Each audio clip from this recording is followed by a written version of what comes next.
Meal planning is important because it prevents us from being a disappointed wreck when dinner time comes around and we have no clue what to make, or even if we have the ingredients to make the meal. It's a time and a money saver, but most importantly, it frees up valuable brain space. Creating a meal plan prepares us for the week to come and gives us peace of mind that we're organized and can feed ourselves and our family. That's why I do it, and that's why Plan to Eat helps me do it. Your subscription includes access to the Plan to Eat website and fully featured mobile apps on iOS and Android. And Plan to Eat gives you the tools to clip and organize recipes from any website, the ones your family loves and that fit your dietary preferences and needs. And you can create a meal plan around your schedule. Then what happens is the Plan to Eat software automatically creates an organized shopping list based on your plan. So sign up for your free trial at plantoeat.com/timecrafting. That's plantoeat.com/timecrafting. The coupon will be automatically applied to your account and can be used when you're ready to subscribe. It's valid for new customers only. Give Plan to Eat a try today. I'm Mike Vardy, and this is the Productivityist Podcast.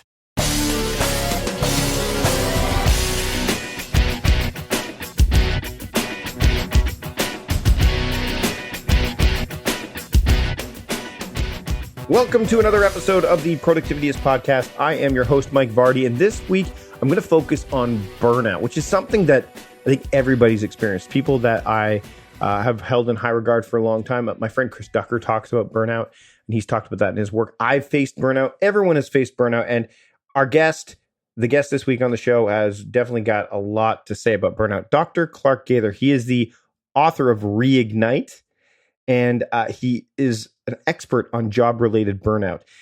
We talk about why he's so fascinated with job-related burnout and how it almost led him to leave his thriving medical practice, what steps he's taken, either back then and now, so both, as to take on burnout and beat it back. We talk about presenteeism, which is something that not a lot of people focus on. They focus on absenteeism, but let's talk about presenteeism. And then the 3 principal hallmarks of burnout. That's another thing we cover in this episode. There's a lot that we get to, so let's just get to it. Here's my conversation with Dr. Burnout. That's Dr. Clark Gaither here on the Productivityist Podcast. I'd like to welcome Clark Gaither to the Productivityist Podcast. Clark, thanks for joining me today. Oh, listen, so great to be here.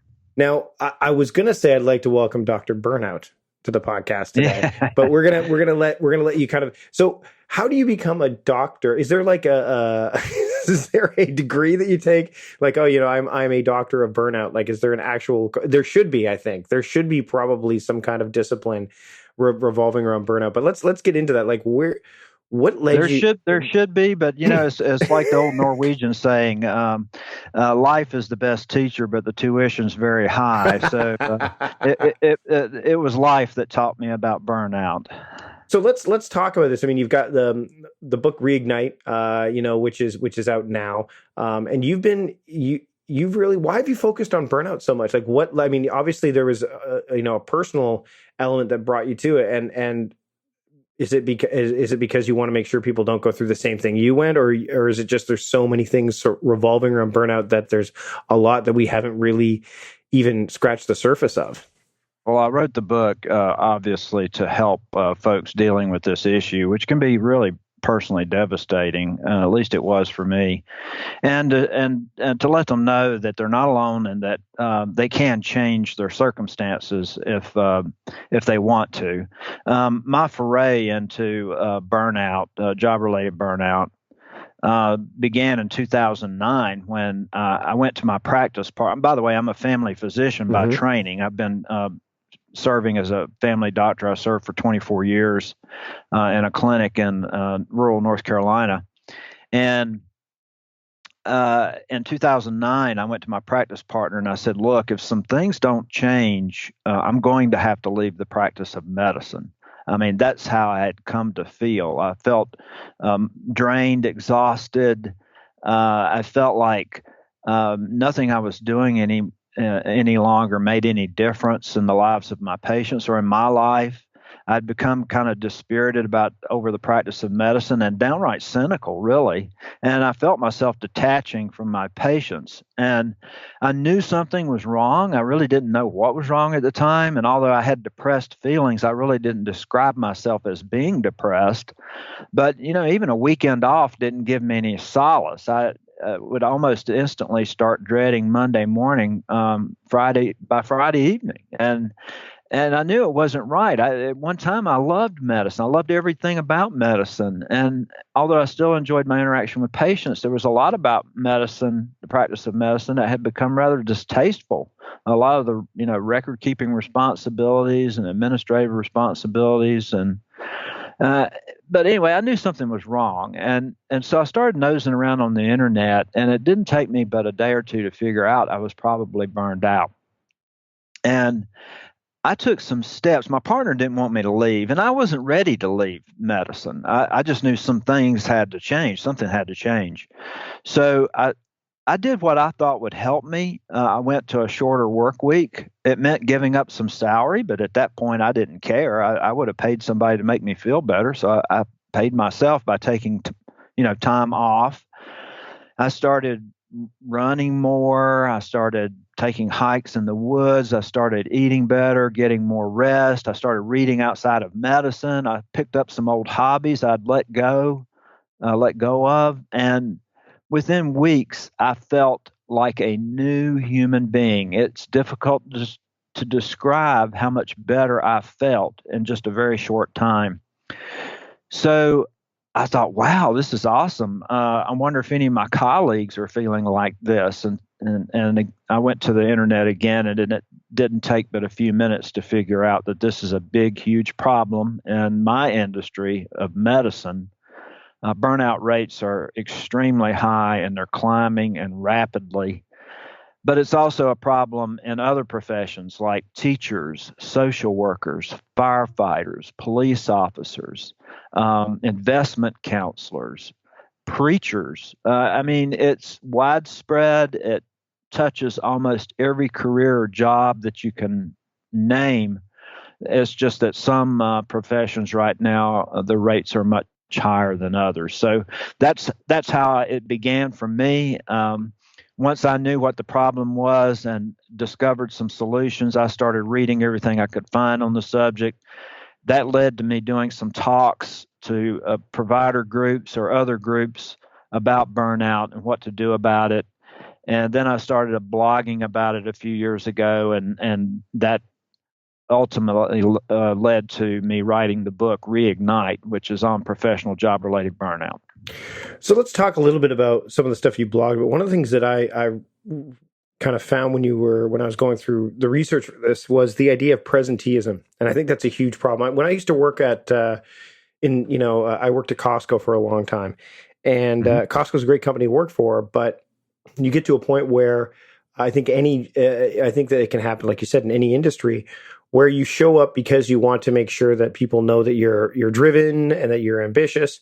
But if you're not at 100% or you're ill, it can actually cause, more issues than just taking the time off. And not just for you, but for the people around you. Can you talk a little bit about how showing up when you probably shouldn't show up, that idea of presenteeism, plays a role in burnout? Yes, it's actually detrimental.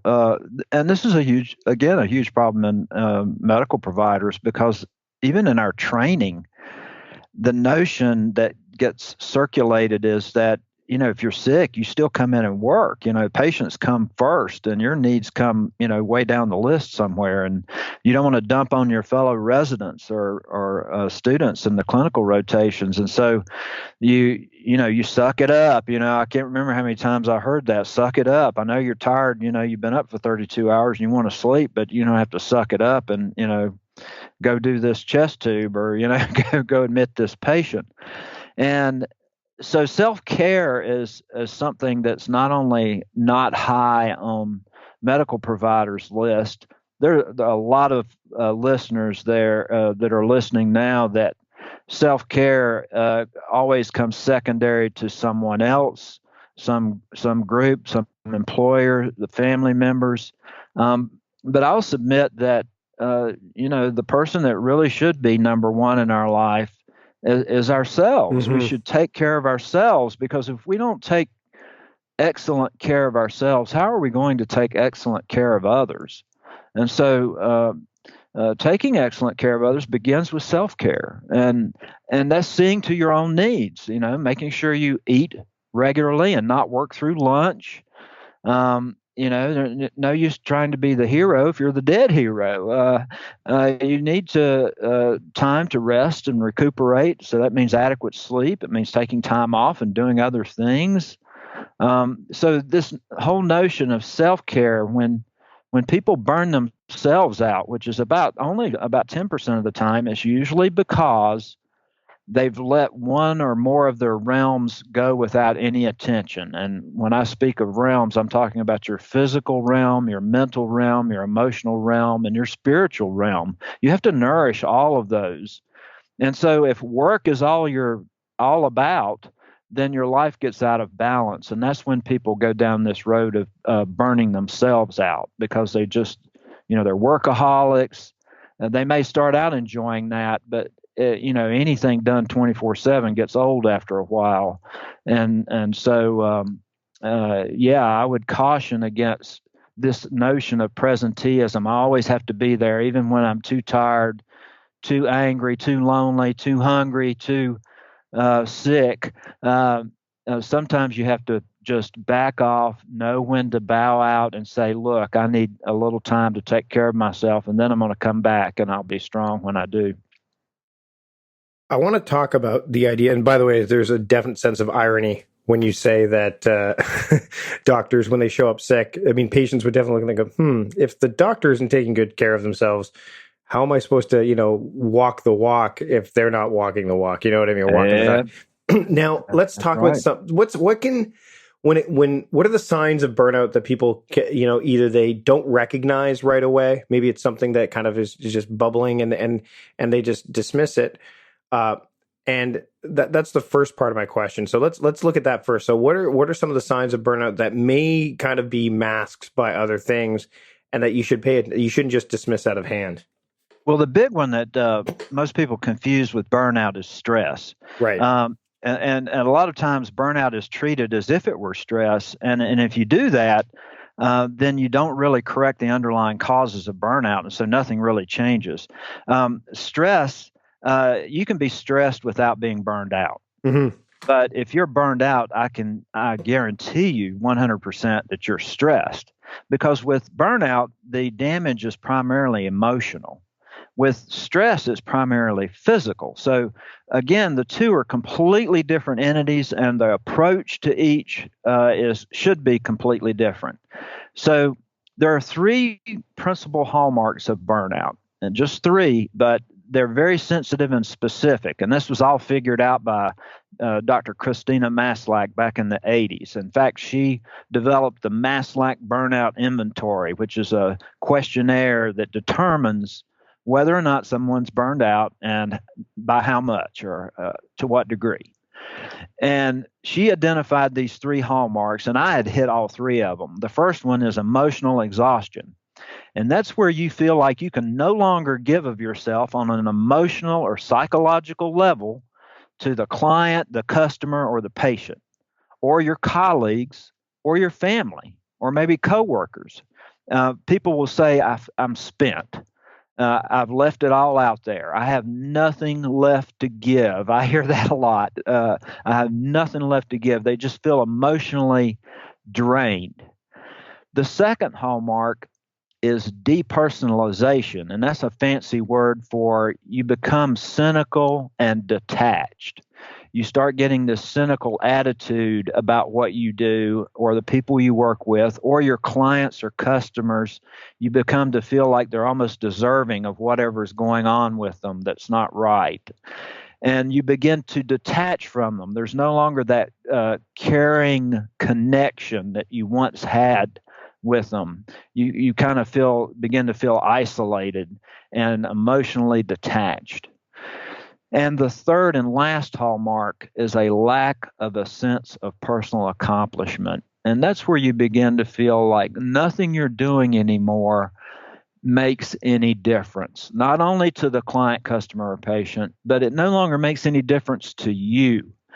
And that's in a way how I felt when I was burned out. I felt like some days I went in and, patients would come in, they'd gain more weight, or their sugar was still not under control, or blood pressure was up, or they weren't exercising like I asked them to.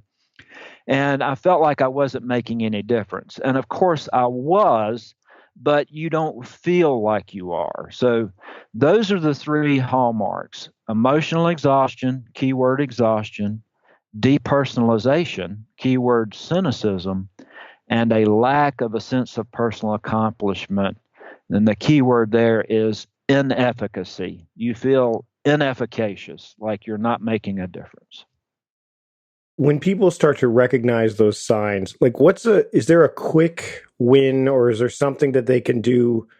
I would say, excuse me, almost, wouldn't say immediately, but something that they can do consistently, like that they can catch themselves in situations like this. Because, like you said, stress can transform into burnout, right? And I think, like you said, if you have too much stress or it becomes overwhelming, then burnout can take place. And I mean, I think, like you said, it can manifest in those three different ways.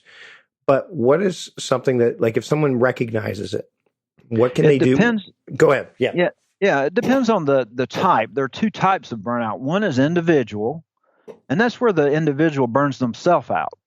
And that can be done in various ways, like workaholism. People will burn themselves out that way. They're working too much, and all they do is work, and so they have nothing to look forward to in life but more work, and that can burn people out. Or they become wrapped up with a chemical addiction or dependency, like with alcohol or drugs, or they get too leveraged up on debt, or they have a string of toxic relationships. And so those kinds of things can burn an individual out. But that only happens 10% of the time. The other 90% of professional job-related burnout is caused by the work environment. And there are 6 major underlying causes that lead to burnout in the work environment. Things like work overload, lack of control, insufficient reward, breakdown of community, absence of fairness, and conflicting values. Those kind of 6 mismatches between the job that people are being asked to do and the individual. Anytime there's a mismatch between the job and the individual, it can set up a condition where people burn out. And you'll know burnout in your work environment is high if people have nothing good to say about what's going on at work, if they're always complaining, if turnover is high, if morale is low, if customer complaints are high, or patient complaints or client complaints are high and rising. If employee complaints are high and rising, that usually indicates a toxic work environment, and I can almost guarantee you that there's a high degree of burnout that's taking place. And so if you feel like you have those 3 signs or symptoms of burnout, the emotional exhaustion, the depersonalization, and the lack of a sense of personal accomplishment, you sort of have to get a little introspective and say, okay, is this me? Am I burning myself out? Is my life in balance? Or are the demands and things that are being asked of me in the work environment, am I working in a toxic work environment? Because the answer to that question determines how you will approach correcting the burnout. If you find that you're burning yourself out in some way because you're not paying good attention to those 4 realms, then it's a matter of some behavior modification. As like I said earlier in my own instance, taking regular time off, getting enough rest, getting physical exercise, having interest in activities outside your work realm, reconnecting with family. Those will help individual burnout. If you have a mental health issue or a chemical dependency issue, you have to seek professional help or guidance for that. But 90% of the time, it's the work environment. And so sometimes people have to make a tough decision. They're either faced with trying to change their work environment or for looking for a work environment that's more conducive to their core values. Now, I'm a big believer in journaling, like chronicling. It's something that I think is an undervalued activity that can help in so many ways. Like I often relate it to, where you're spending your time, where you're investing your time, how you craft your time, things like that. But would that be something that if someone is feeling this happening, either, on an on again, off again basis, or as they feel it bubbling or building, Would you recommend something like that, like journaling, taking some time to like just get your thoughts out of your head? I mean, and I guess the other tricky part is in that situation is, depending on the type of burnout it is, maybe taking the time to journal could be a very arduous thing, or even something that they just are like, there's no way I can do this because I'm almost afraid of what I might put in there. Yeah, I wholeheartedly agree with all of that. I think journaling is, uh, you would not believe how many people live their entire lives and exit this world and having never really known themselves. Self-awareness is something that is, lacking in the general population. It's estimated somewhere only between 10 and 15% of the population is truly self-aware. And of course, that gets you at the top of the pyramid and Maslow's hierarchy. If you remember that little pyramid, self-actualization, where you become a fully elaborated version of yourself, using all your natural talents and abilities, for the service of others and yourself, getting to the peak of you. That's total self-awareness. And most people are way, under that somewhere. And so journaling is a way to really formalize or set in a stack, or almost in stone or concrete, your thoughts, because you may have a thought that's rolling around up in your head that sounds okay, but when you write it out on paper and begin to put your thoughts down in some formal or concrete way, you really begin to discover how you actually feel about some things, or what you actually think about things. And then taking that a step further, reading it out loud is even another step in the right direction, because it still sounds one way in your head, but when you verbalize it audibly, it changes even then. And so I absolutely recommend journaling, especially if you feel like self-burnout is an issue that you're wrestling with. But even if it's the work environment, writing down how you feel and why, and where you feel the problems are, will bring some clarity and then perhaps some focus to the issue at hand and what you need to do about it. Because I will tell you, you can be severely burned out and you can put your head down and you can grind away for years. Some people in an entire career, they'll just grind away. They'll show up. They hate everything they do. They hate everything about it.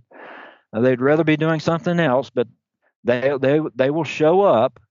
And what happens ultimately is they end up bitter and angry and resentful, because life has not given them what they thought it was going to be. Life just didn't turn out the way they thought it was going to be. And that's a tragedy. We have the ability to adapt and change. And I know that, a couple of your episodes had to do with mindset. Yeah. Now, I will tell you, there's a burned out mindset that people get into that interferes with their ability to change. They will say to themselves, it's too late for me. I don't have the right skills to change now. I've got too much time invested in this company. I'm too old. They set all these roadblocks in front of themselves, and none of it's true. I mean, you can turn on a dime if that's what you want to do. So just realizing that whatever the way things are right now, that it doesn't have to be that way from now on. You can make a change, because you want to get to a point where you can express your creativity, your innovation. You can utilize all your talents and abilities in a way that's satisfying to you and in the service of others. And if you find yourself in a work environment that's not conducive to that, then you need to find a different work environment. So don't tie yourself down with this notion, this mindset that you can't change, or that it's somehow too late for you. And I'm going to link to that. You've got a blog post about the 8 kind of steps to recognize and eliminate that mindset. I'm going to put that into the show notes as well. Now, you've got the book Reignite. Yes. But there's also a workbook too. Can you kind of, before we wrap up, kind of illustrate how those two, work in tandem with one another? Because I think that in situations like this, where you're trying to kind of make measured improvement, workbooks in tandem with the the guide, which is basically what Reignite would be like the guide of and the ideas and the philosophies behind it, how those would work in tandem, and where people might want to get started with both of those products. Right. The book is really a roadmap. Not only does it explain burnout, I mean, I talk about the three causes and the scope, the cost, the causes, the hallmarks, the two types and what to do about them, how to mitigate it, alleviate it, eliminate it, prevent it. But there's also a roadmap in there that every chapter has a series of questions, or fill in the blanks, or circle this response. And really it's designed to draw the reader out and to give them some direction, so that if they find that they're burned out, they have some, by the end, if they work their way through the book, they will end up with some notion of what to do about it. And those questions are expanded and in larger format in the workbook, which is a download. It's a free download. When you get the book, there'll be a link in there that you can go and download the workbook and print it out on regular size paper, so you've got more room to write and doodle and make drawings or whatever you want to do. But it's just an expanded version of the journey I try to take people through within the pages of the book. But again, it's a larger, if you print it out, it's larger format, regular size paper. And I think if you print it on both sides, it's about 23 pages, something like that. Mm-hmm. But it's really designed to be used. There's a purpose to it. And if you read the book, you're going to get a lot of information out of the book and a lot of actionable recommendations or steps that you can take. But it won't be complete unless you answer the questions and really take a moment to draw some things out of yourself perhaps you've not thought about that will help you make the decisions you need to make. And in fact, it could be the gateway to journaling, like on an ongoing basis, not just Absolutely. For this, but yeah, definitely. Yep. Clark, this has been a great conversation today. Where, other than going to the website and checking out the stuff, where can people find you online? ClarkGaither.com, ClarkGaither.com. That's my website and blog. My blog is there when I post articles or posts about burnout. The book has a landing page. It's reignitebook.com, reignitebook.com, and there's information there about the book. There's also the free downloads that are mentioned in the book are also listed on that site. And you can put in your name and email address and get those. There's no cost to them. And it's not only the workbook, but there's a core values inventory, which I think is very important. Everybody should do. If you've never done a core values inventory, you should really take the time to do one. I offer one there on the website. It doesn't take too long to fill it out. And by the end, you'll know your top 5 core values and your number 1 core value. And you should use those when you're trying to make decisions for yourself. There's also an executive summary on burnout. There's a little ebook called An Apple a Day Gets the Employee to Stay, 50 Low-Cost or No-Cost Ways to Keep Employees Happy. And there's some neat little things an employer can do in there for their employees that'll make them feel appreciated and reduce some of those negative impacts on some of those underlying causes of burnout. So there's about 5 things there that are free. Right now I'm switching over from I'm switching everything over to Infusionsoft, which is going to make things a lot easier. So those downloads should be available today. Tomorrow they may not be, but the next day it should be up and running again on a different site. But anyway. Awesome. Clark, thanks for joining me today on the Productivityist podcast. Well, listen, thank you so much. I appreciate this opportunity to share some of this experience, strength, and hope with your audience. Big thanks to Dr. Gaither for joining me this week on the show. Again, Pick up his book. Check out everything else we talked about in the show notes, which you can look at right now. If you're listening to this on your phone, you can look at it and go, oh, hey, there it is. If you go to the transistor.fm website for the Productivityist podcast, they're all there. Or just go to the blog, productivityist.com, go to podcast, and you find the episode there. So there's lots of different ways to dive in deeper to Dr. Gaither's work. And also you can dive deeper into the archives of the podcast should you have enjoyed this episode or episodes prior to this one. And if you have, there are two things that you should consider. The first one is leaving a rating or review in Apple Podcasts or in Spotify or wherever you're listening to the show. Like, give a rating or review. Let me know how I'm doing and what I could do to make the show better. Now, if you want to take it a step further, you can become a patron of the show or a member. Just head to productivityist.com/membership to learn more about that. You can dive in deeper to the podcast and get a little bit more exclusive content when you do that. So that's pretty much it. I hope you enjoyed this episode. I know I enjoyed having this conversation. I'd like to thank John Polstra for producing the show. As usual, he does a fantastic job, and I'd like to thank you for listening. Until next time, I am Mike Vardy, the host of the Productivityist podcast, reminding you to stop guessing and start going.